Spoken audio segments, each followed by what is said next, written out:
Dr. DeMartini, good morning. Let's get you to unmute there. Hi, Mike. Hey, I'm how are you? doing great. Well, thank you for coming on. Everybody's really excited. But I would love for you, if you could first tell everybody who you are, give a little bit of your background, because a lot of people don't know you here. Okay, I'm Dr. John DeMartini. I am presently in a little place called Cagliari, Italy, in my ship, and I basically have dedicated the last 52 years of my life to teaching, researching, and writing in the field of human behavior and helping people master their lives and live a self-actualized life and empower each of the primary areas of life so they can do something extraordinary and amazing with their life. And I can't think of anything else I'd rather do. That's what I love doing. And been doing that since I was 18. I'm going on 71, so I'm still doing it. Yeah. And you tell everybody where you live a majority of your time, because I always love this ship that you live on.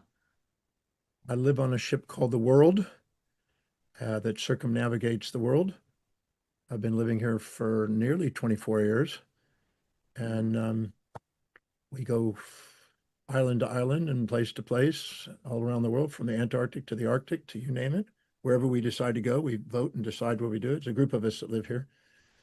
And it's a pretty good sized ship. It's around 700 feet long and about 120 foot wide and about 12 stories high, I think.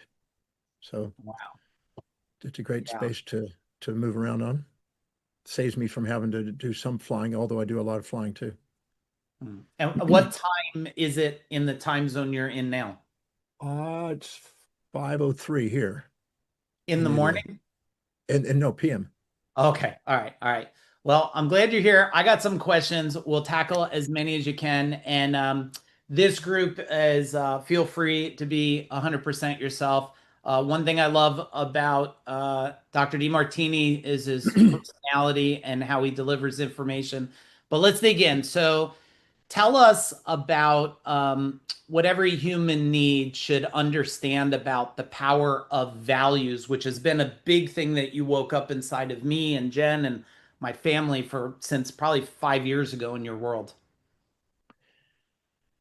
When I was 23 years old, I asked myself the question, why do some people walk their talk and some people limp their life? Why do some people do what they say and others don't?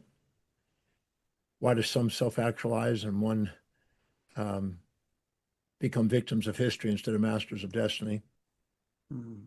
And I realized that that was determined by the inner drive that they have. And that led me to the study of axiology, which is a study of human value and worth. And I realized that each individual has a set of priorities, a set of values, things that are most to least important in their life that are fingerprint specific to them. And that these set of values through the glial system in the brain determine what you perceive, what you decide, and what you act and how you act. So Mm. this was the foundation of human behavior and the character that we develop. And so I, at the time, read every book that was available on the topic and looked at all the value determination process to determine what values people actually live by, because the hierarchy of your values is dictating how you prioritize your perception, decisions, and actions. Mm. I was not satisfied with the value determination process that I perceived. There was a philosopher named David Hume, who was a Scottish philosopher who broke down values into is versus ought. What are the actual values you live versus what they ought to be according to society? Mm. And the is versus ought paradox, I was noticing that almost every one of the texts that I read on axiology was about how we ought to be fitting into society, not about how we actually live and how we respond to our stimuli. And I then developed a methodology to discern what they actually are to the best of my ability instead of what they should be. Because, most of us, um, probably in this group, you'll be more exceptional, but most people subordinate themselves to their outer influence, mothers, fathers, preachers, teachers, conventions, traditions, and mores, put people on pedestals and authorities, inject the values of outer authorities into their life, attempt to be somebody they're not, be second at being somebody else, live in the shadows of others instead of stand on the shoulders of giants, and live in the imposter syndrome instead of actually living congruently and aligned with who they really are. And because you have a hierarchy of values, whatever is highest on the list of values, your ontological identity revolves around, and your teleological purpose revolves around, and your epistemological area of expertise revolves around it. So identifying what is highest on a person's value, an individual's values, is, in my opinion, a very wise thing to start with, because you're disciplined, reliable, and focused in your highest values, and you'll procrastinate, hesitate, and frustrate in lower values. So if you don't know where you're going to excel and you're not setting goals that are aligned and congruent with that, you'll probably be living by the injected values of outer authorities and living by oughts, deontologically by duty, instead of living by design in an inspired fashion according to what you really are inspired to do. So I studied values and became kind of a guy that wrote books on that area and infiltrated that area pretty well. And I make sure I start in that arena with people. Whenever I'm consulting, when I'm trying to help people, I don't want to waste my time on anything other than what they're going to be committed to. And they're only going to be committed and disciplined and reliable and focused and capable and excel in their highest values. And when you Yeah. meet people that do exceptionally well, there's a high degree of congruency. When they're not doing so well, they're incongruent and they're subordinating to outer influence. And they're, instead of being unborrowed visionaries, they're borrowed visionaries. And they're trying to accomplish something that's not true for them. And they're wondering why they keep having internal conflicts. And the thing that people call limiting beliefs are nothing more than the comparison of what they actually want to do versus what they think they should be doing and ought to be doing, and the conflicts of those injected values.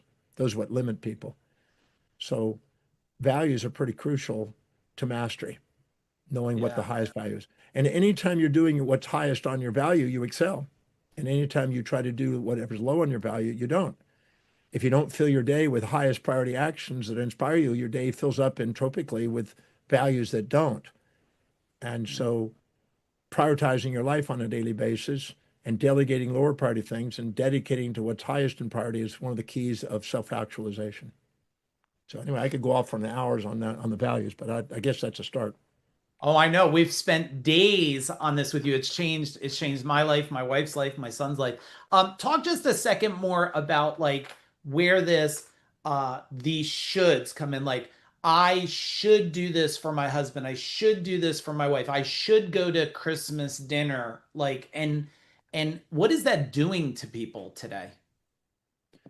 Well, that's the only way a man survives, if he does what his wife says she should do. I mean, that's supposed to be a joke. I got terrible jokes, so just bear with my jokes.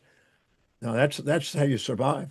Just ask your wife what you want she wants you to do, and then do that, and then you know that you'll survive. You'll be alive. I'm joking. No, anytime you meet somebody in a mall or social function and have a distorted view of them and imagine them to be more intelligent than you, or more savvy in business than you, or more financially viable than you, or more, stable in relationship than you, or more socially connected than you, or more physically fit than you, or more spiritually aware than you. Anytime you exaggerate them, you will, by the law of comparison and contrast, minimize yourself.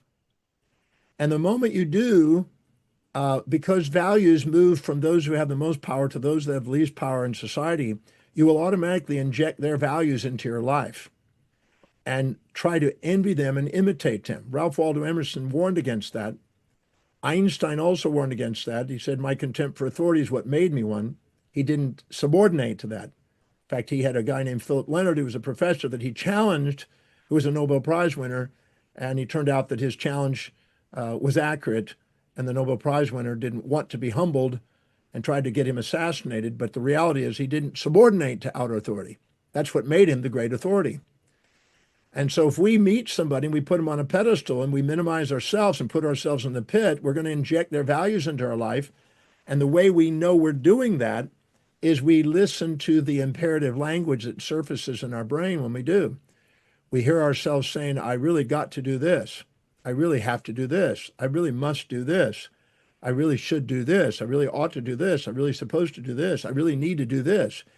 Anytime you're saying got to, have to, must, should, ought to, supposed to, or need to, that's an injected imperative coming from an outer authority you've subordinated to. Freud called this the superego in his time. And the first superego is originating from our mothers, usually, then our fathers and our preachers and our teachers, and eventually different leaders and different dynamics and social structure. But as long as we do, we're going to have a break on and an internal conflict. And many headaches, particularly migraine headaches, are nothing but that. There are conflicts between what your calling and your highest value is and what you think it should be according to some outer authority. And when they're outer authorities, they become the author of your life instead of you. And now you become a borrowed visionary instead of an unborrowed visionary, trying to live in other people's lives and living in their shadows instead of standing on their shoulders. It's wiser to go and find out whatever you perceive them having that you're too humble to admit that you don't think you have, and find out where it is inside you and stand on their shoulders and realize that if you perceive something amazing in them, it's because you have it, but you're too humble to admit it. Once you realize you have it and you stand on their shoulders, you don't subordinate to their value system, and you then give yourself permission to go back to your own, and this is where you excel. Now, you also have another side. You meet people in a mall and you think, what a friggin' idiot. What a failure. What a poor person. What a lousy relationship guy or girl, whatever. What a social ineptness. What physical, how awful they look and how unwise they are spiritually. And you put them down. And now you exaggerate yourself by the law of contrast. Now you project your values onto people and expect them to live in your values. Anytime you expect to live in other people's values or project your values onto others and expect them to live in yours, you have basically a non-sustainable futility. It doesn't work. Anybody been married for a period of time and tried to get them to change and live in your values, you'll find out it's futile and sometimes fatal. The spouse will castrate you and kill you. I'm joking. But the reality is we're not here to try to live in other people's values. We're here to live on our own. But do we have the courage? As Jung said, do we have the courage to be ourselves in a world that wants us to fit into being somebody we're not, to try to be somebody we're not?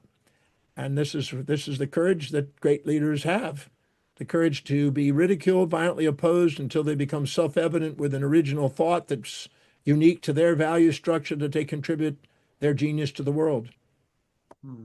Yeah, amazing. Talk about a little bit more on this, especially the traits. I mean, I've done training with you on the traits of the greats, but one of the things that always shocked me, John, was like, oh, they're a liar, but I'm never a liar. Or they're, selfish and I'm never. What is the part where these traits, we carry all of them?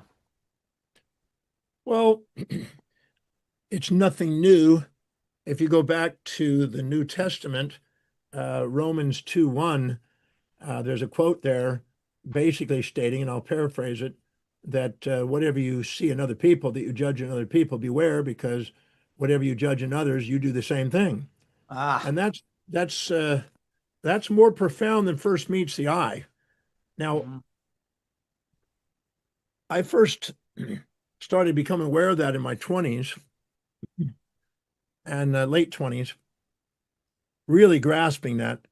And so instead of waiting for people to push my buttons, I decided to go to the Oxford English Dictionary, which was the largest dictionary I could find.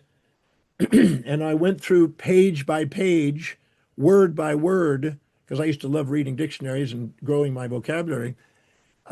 I went through word by word, and any word that represented a human behavioral trait, I underlined.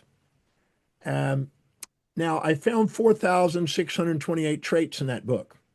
There was a gentleman 35 years earlier named Gordon Allport that found 4,000 in the same book. So he did the same thing for a different purpose. And then out to the side, on the side of the book, the dictionary, I wrote the name of an individual who I perceived was the most extreme exemplifier of that behavior. So if that, let's say it was inconsiderate, and I go, who is the most inconsiderate person I can think of in my mind? Now, these are my projections and they're my delusions, but this is how I projected it. And I wrote their name on it. And then I went and I asked, all right, John, where and when do I display and demonstrate that trait until I own the trait equally, quantitatively and qualitatively to what they did? And to my surprise, I found that I had all 4,628 traits. I was nice and mean and kind and cruel and considerate and inconsiderate and generous and stingy and forthright, withdrawed, and honest and dishonest, and sometimes considerate and inconsiderate, and thoughtful and thoughtless. I mean, I had every one of those traits that I did. Even I realized that I also wanted to, I was so angry sometimes, I wanted to kill people, and I was so pleased somebody, I wanted to save their lives. I had every one of the traits that I found in this dictionary. And when I did that, I noticed that the people around me were less likely to push my buttons because the buttons we have that we get our buttons pushed by are only disowned parts. They're only Mm, things we're too proud or too humble to admit what we see in others that we don't see in ourselves. So I figured instead of waiting for people to push my button and then go own the trait, I might as well foresight it instead of hindsight it and dig in mm. there and find out where I have that trait in my life. And I can't say that eliminated all my buttons, but it definitely lessened them and it definitely gave me an opportunity to be able to reflect. Pure reflective awareness and the ownership of all traits is called fulfillment. You Mm. know, any trait, I always say at the level of our most authentic self, which the theologians call the soul, nothing's missing in us. It's pleromic and fulfilled. And that means nothing's missing, that we have no judgment. But at the level of the senses, in the phenomenological world, we judge. And we're too proud or too humble to admit what we see in others inside us. And therefore, we have disowned parts. And as a result of it, we have our judgments and emptiness. Every time we judge, we feel empty.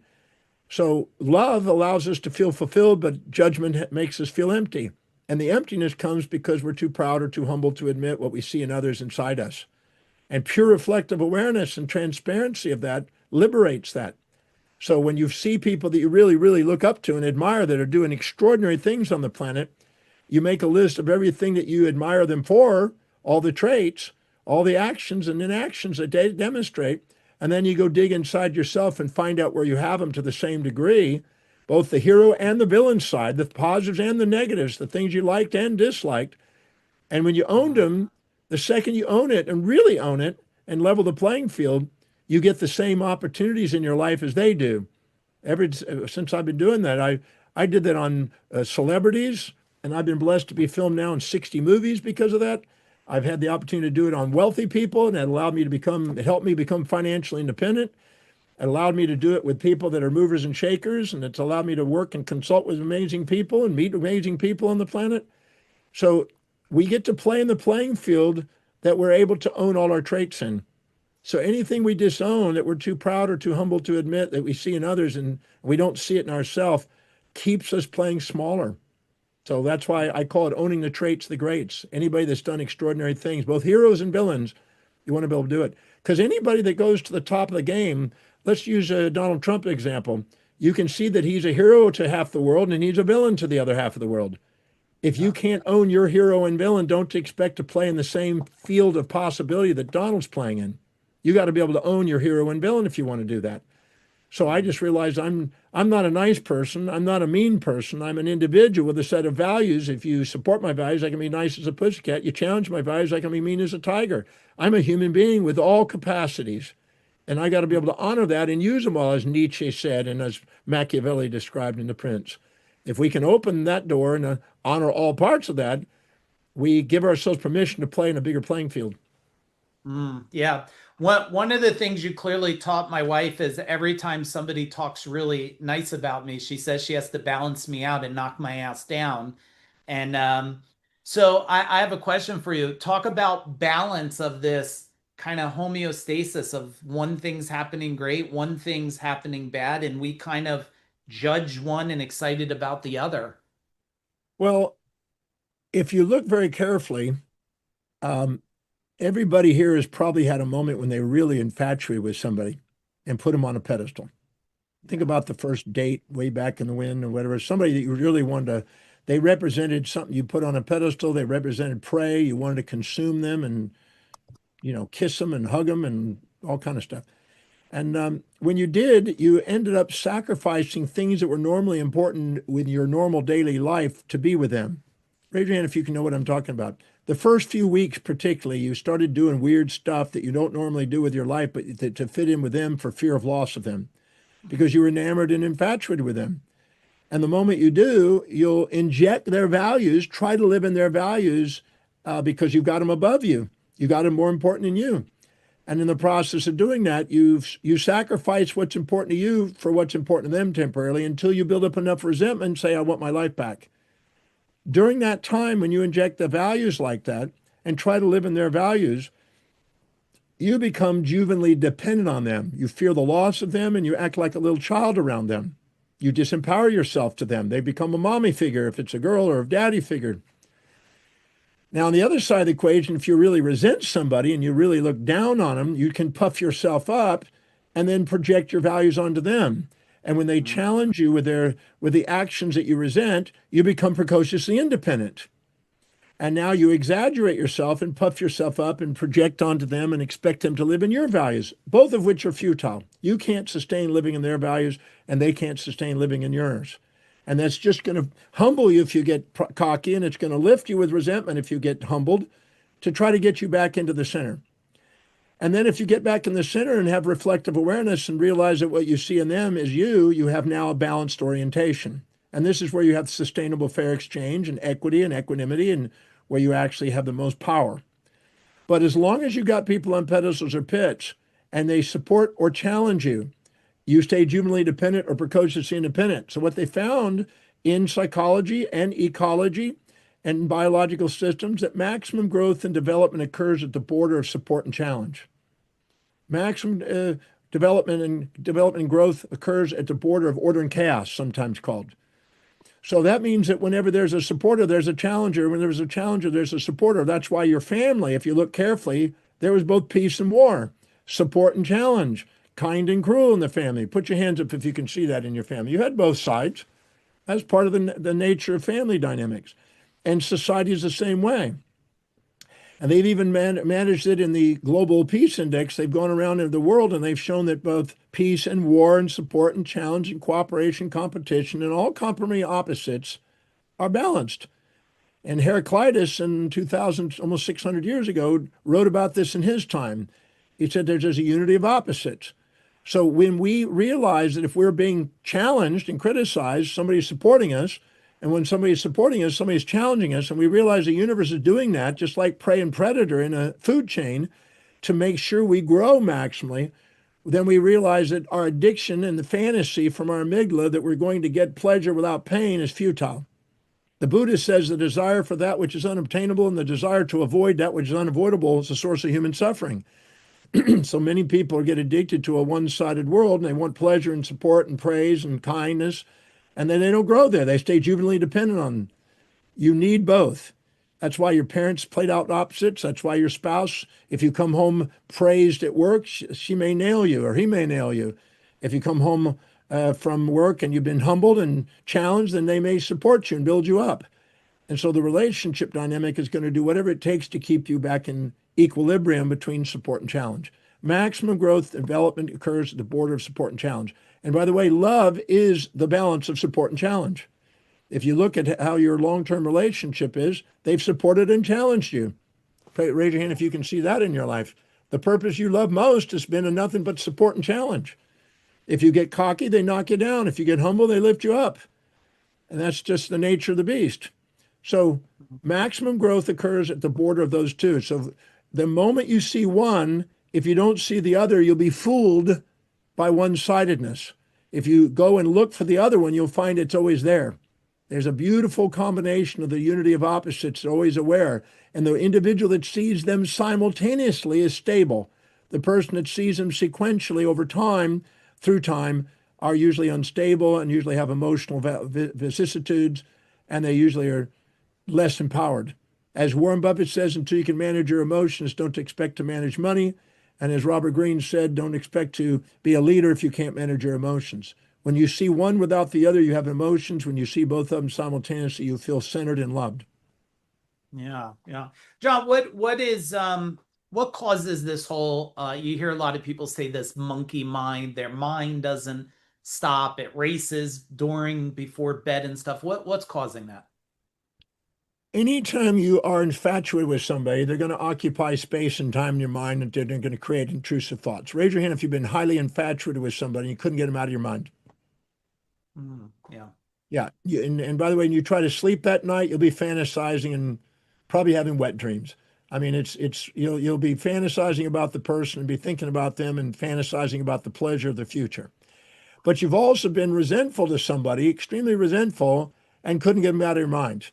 And you had intrusive thoughts and you thought about the nightmares of the past. Raise your hand if you've also had that.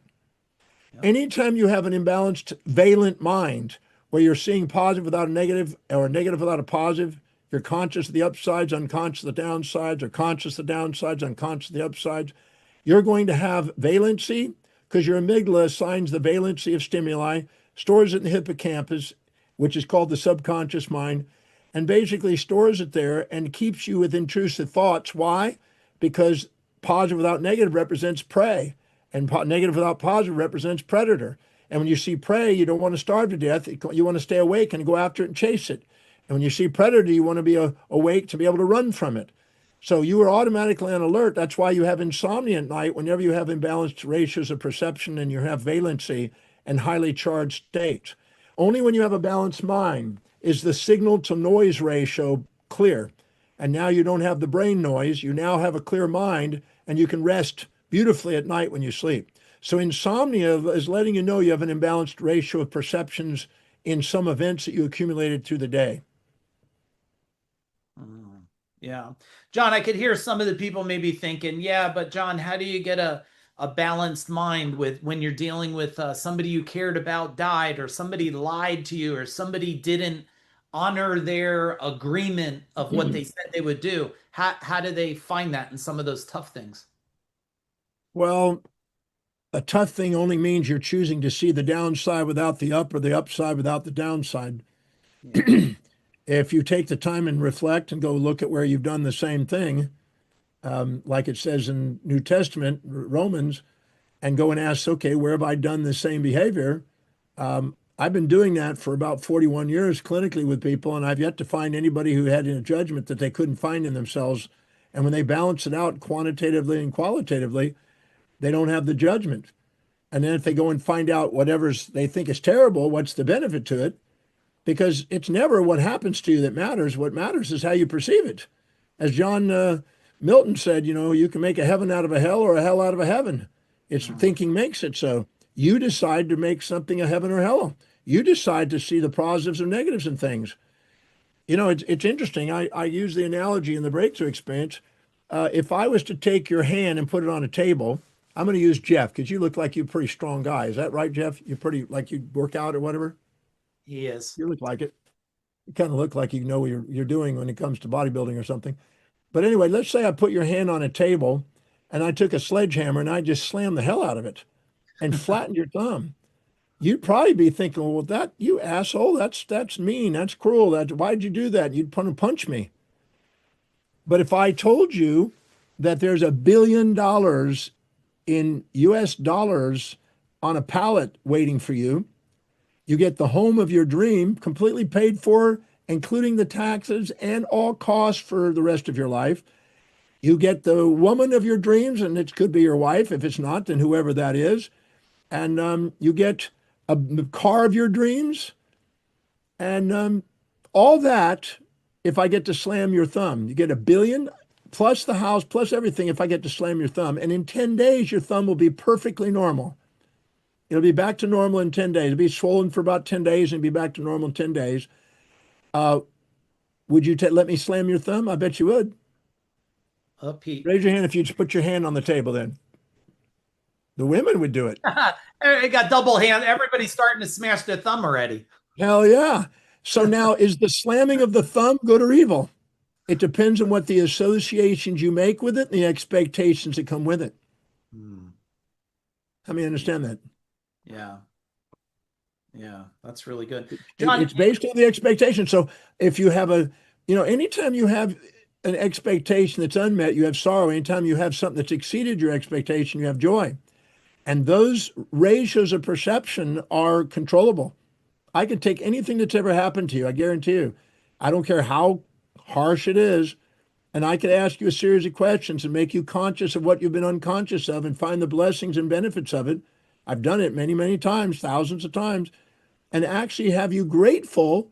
And the thing you thought was traumatic isn't even traumatic, it becomes ecstatic. Traumatic and ecstatic are labels we give to things that we have imbalanced ratios of perception on that we're choosing not to get past our label. mm, Can I yeah. share a story, Mike? A cool Yeah, story. absolutely. This may have some relevance. So I got called by a gentleman who was driving down a highway in Africa, and two cars came up on the side of him. A car slowed down in front of him, and a car came up behind him and trapped him on the freeway. Four cars. All of a sudden, one of the cars, people came out with machine guns, pointed at him, banged out his window, opened up his car, pulled him out, put a thing over his head, and stuck him in a trunk, and drove off, left his car on the highway. He was now in the back of a trunk. He was told that they're ransoming millions of dollars from him, and they're going to kill his family if he doesn't pay within a prompt time. And they had proof that he had their family. So they were under ransom.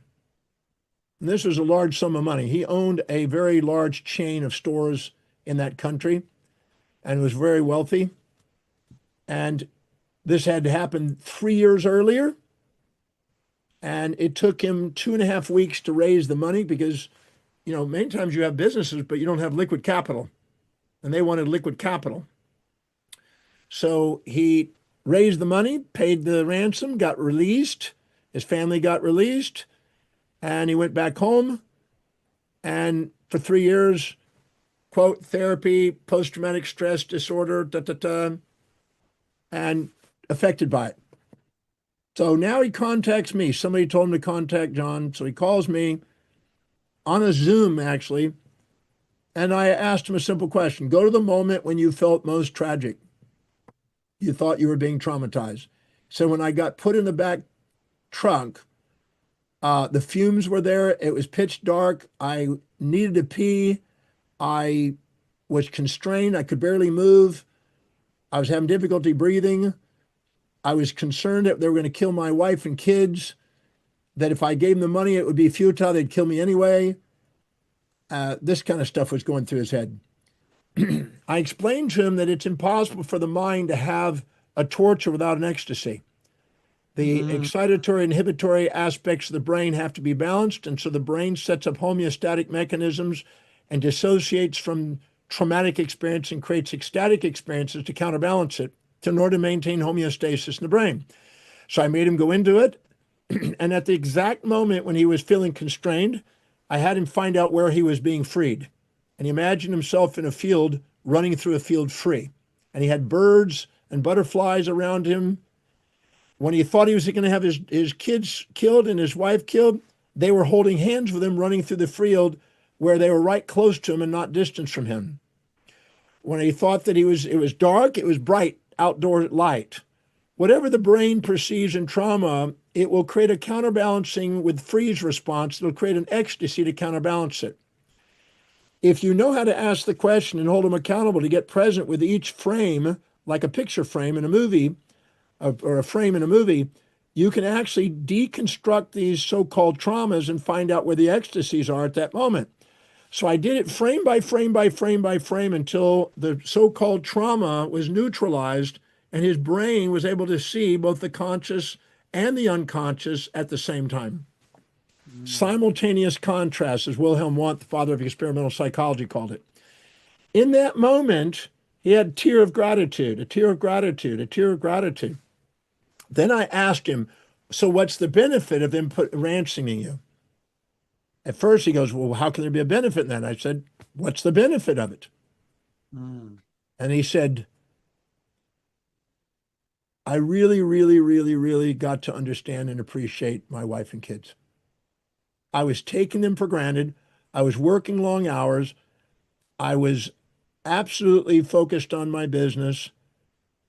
And I was really, they were second. They were not priority. And I was taking it to the edge enough where it could have been a divorce, which could have destroyed my company and finance that I was striving for. But in that moment, I realized how much I appreciated my wife and kids. He said, so that's a benefit. Great. How much is that worth? And we put a dollar value on it. I said, then what's another benefit? He said, well, when I was there, they didn't feed me so great. I lost a bunch of weight and I was overweight. And my blood pressure, once I was released, came down. And since I came home, I've been doing yoga and meditation and eating differently because I'm home more and I'm with my wife and she's cooking for me. Great. So, did this event actually save your life, health wise? Yes. Did it help you save your marriage? Yes. I said, what's another benefit? He said, I have been trying for a number of years to try to get my business and all my employees and all my executives and everything else to kick into gear and take over everything. But no matter what I did, they weren't really rising to the occasion and taking command. But when I was gone, they had no choice but to do it. And by God, they took over the company and we made more money that time I was gone than we normally made. I said, how much? He said, more than the ransom. Yeah. I said, so you were hiring consultants to try to get your result, but you weren't relinquishing it and you were holding on to doing everything and you weren't really clearly delegating it. And this forced you to get the delegation and to appreciate your family. And now you have more time with your family. You're now keeping yourself on exercise. You now have a team that's doing things. You're now focusing on the longer term vision of it instead of putting out fires every day. And your company's this way. And he started to get to a point where he actually had tears in his eyes of gratitude. And he says, I can't believe that in 2 hours and 10 minutes, you actually are making me feel grateful for these guys that threatened my life and tried to kill my family and ransom millions of dollars. But right now, I actually feel grateful for them. The amount that I paid is insignificant compared to what I just got out of it. I'd like to thank them. And I said, great. Anything you can't say thank you for is baggage. Anything you can say thank you for is fuel. Mm. So when he left there, 2 hours and 10 minutes, went back to his wife. I got a letter from his wife because he'd been under post-traumatic stress for 3 years. His wife said, I got my husband back. Thank you. Mm. Not only did I get him back to love me, but I got him back where he's not sleepless with anxiety, with intrusive thoughts, with fear. There's no fear now. He goes, no matter what happened, I win.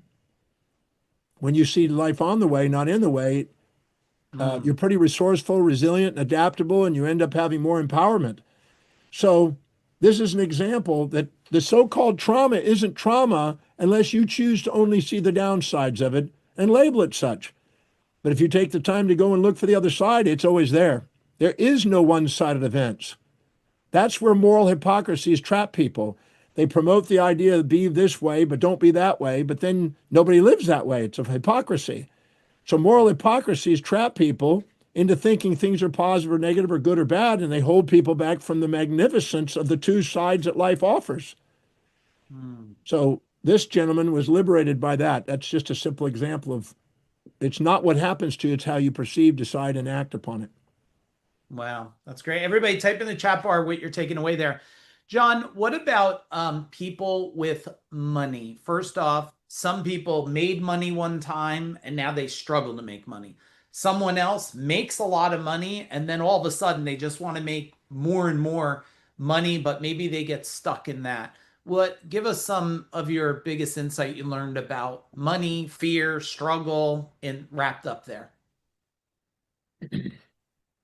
The hierarchy of your values dictates your financial destiny.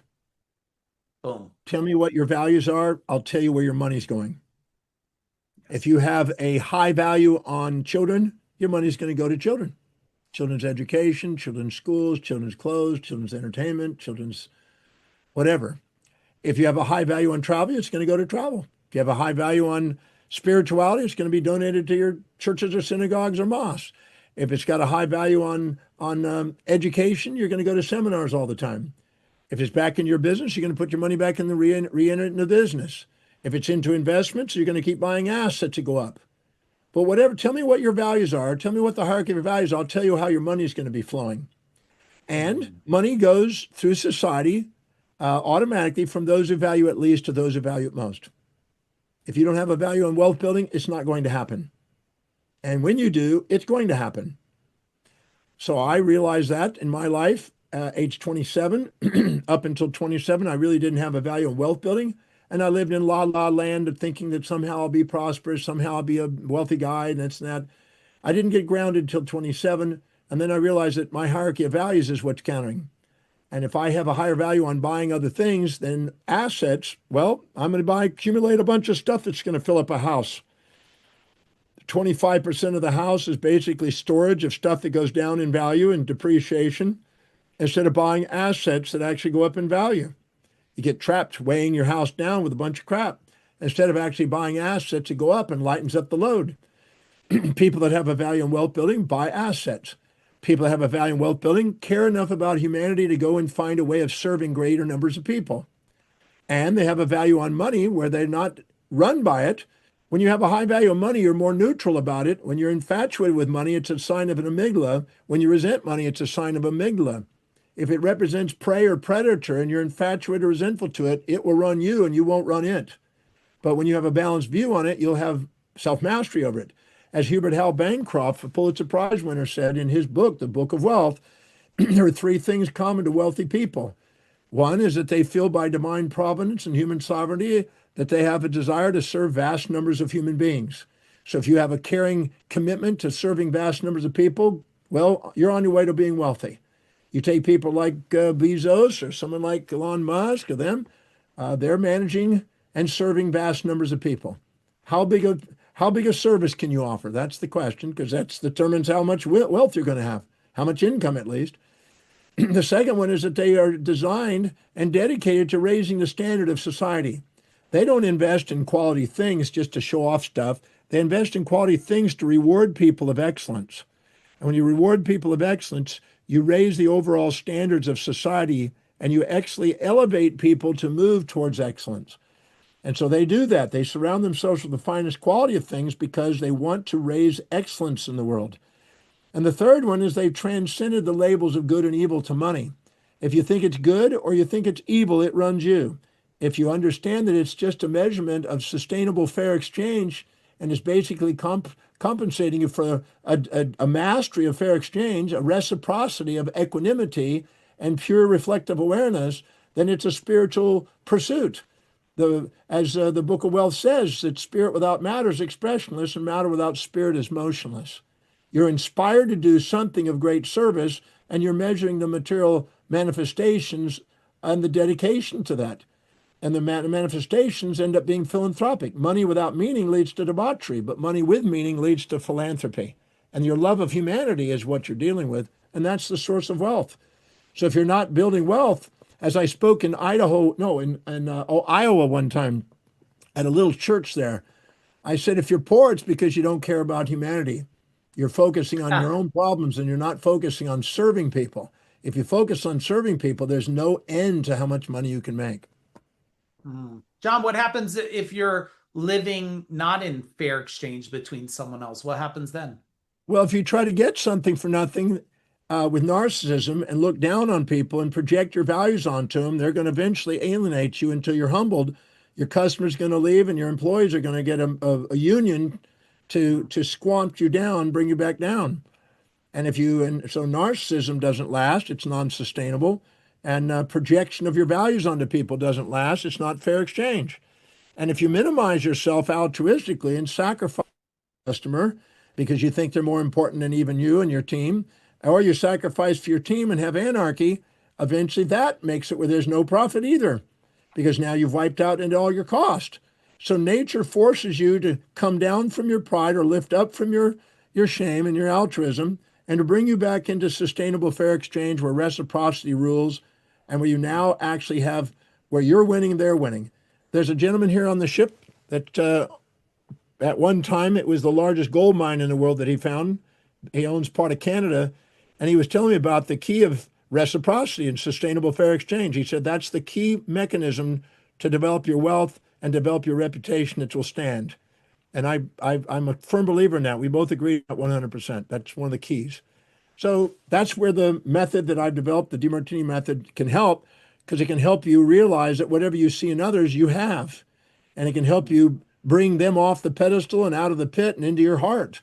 And when you have them in your heart, you care about people. And you care about people, you sell people by your own enthusiasm and inspiration and certainty and presence and gratitude and love you have in your life.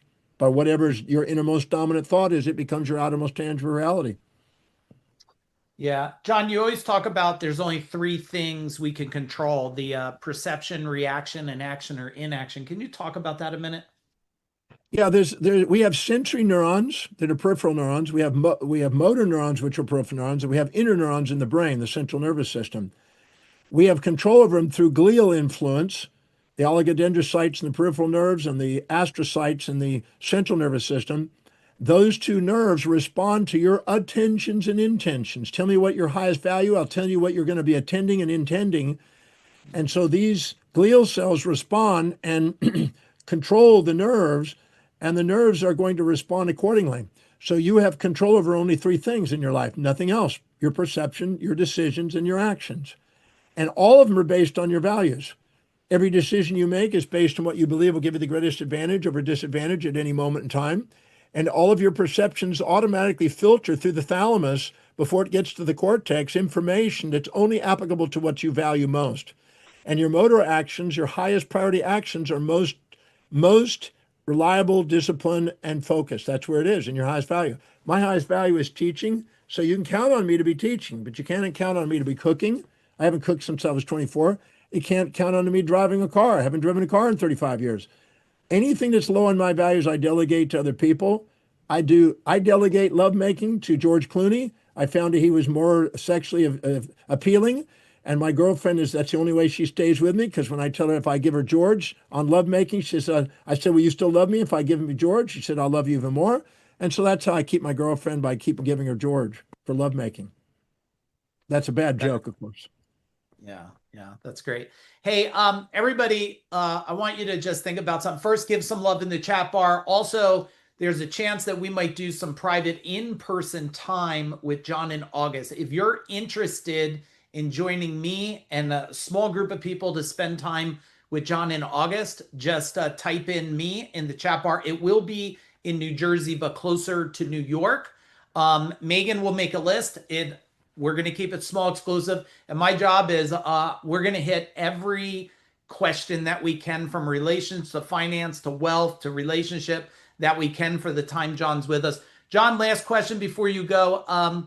What's the thing, if there was something you think this is majority all business owners, that business owners or humans should really think about today, 2025, moving into this AI robot future, what would you tell people to focus or pay attention on? Every symptom in the business is the feedback mechanism guiding you to authenticity. Every symptom in your business, every symptom. I've been blessed to be doing consulting in business for 43 years. Every symptom in your business is a feedback to guide you back to authenticity. Yeah. So if you get cocky and proud and righteous, you're going to get symptoms to humble you. Can I share a story about Jeff Bezos on that one? Oh, please. Love it. So Jeff Bezos, there's a video online you've probably seen talking about Sony. Jeff Bezos referring to Sony. Anybody seen that one? Probably. If you haven't seen it, go look for it. Just type in Jeff Bezos, Sony, Amazon or whatever, and look up YouTube. Now, what he's saying is that the guy that was heading up Sony at the time was not interested in building Sony directly. He was interested in changing the entire outlook of Japan at the time and stop them being copycats, but to be leaders in industry. And so he completely revamped Sony in such a way that it created a new image for the people of Japan. His cause was bigger than himself. Cause was bigger than Sony. His cause was nationwide. So Bezos saw that and listened to his lecture about that and decided he was going to be customer centric with Amazon. And probably the most customer centric business it was at the time. And he basically focused on how do we maximize the impact on the customer. And he knocked it out of the ballpark and created Amazon. Now, when he did, he was customer centric, but he wasn't employee centric. So eventually, just a few years ago, the employees riled up against him and they got the Teamsters Union to come in and say, hey, you need to be employee centric too. So he was focused on customers, but he wasn't focused on employees. And they started complaining that they're working too hard and not making enough. And and Stacey Adams, the psychologist for business, said that there's equity theory. And anytime you're out of equity with people, they'll create symptoms. So he realized when the Teamsters Union came in, they had to renegotiate a better deal for the employees. And now he's in fair exchange with the employees. He was in fair exchange with the customer flourished. Now he's in fair exchange with employees. Now the employees flourish. The moment they do, their productivity went up, and he made more money than the extra costs he had to put out.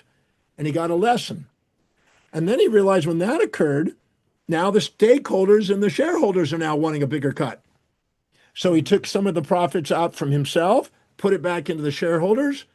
They started now being more engaged, and more people came in with more money to engage.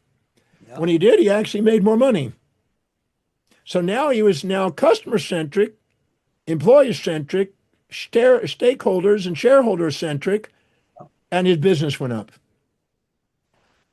So every symptom that's going on is trying to get sustainable, fair exchange and equity, according to Stacey Adams, equity in every level of the business, to every person that's involved, including the spouse. If you don't do it and you're not fair exchange with the spouse then divorces you and his wife takes half of it. That was the one area he did not put customer centric, his spouse. And so she got half the business temporarily. That was his lesson. Now that's not a bad thing or a good thing. It's just what happened, but happens in about half the population. But the point is, anywhere where you don't have sustainability, you'll create symptoms to create you back to sustainable fair exchange. Yeah. Wow. That's great. Everybody give him a love in the chat bar. Hey, Dr. Demartini, thank you so much for being a friend, a mentor to me and my whole family. I appreciate you. Thank you so much for coming on today. And I'm pretty sure we'll be seeing you in August with a group of people. Yes. Well, I look forward to that. Thank you for putting up with my few jokes. They're pretty bad. And if you go on GP or Chat GPT, you'll find out if you look on Demartini, it says the king of bad jokes. So that's, at least I feel royal somehow. That's my only royalty I've gotten.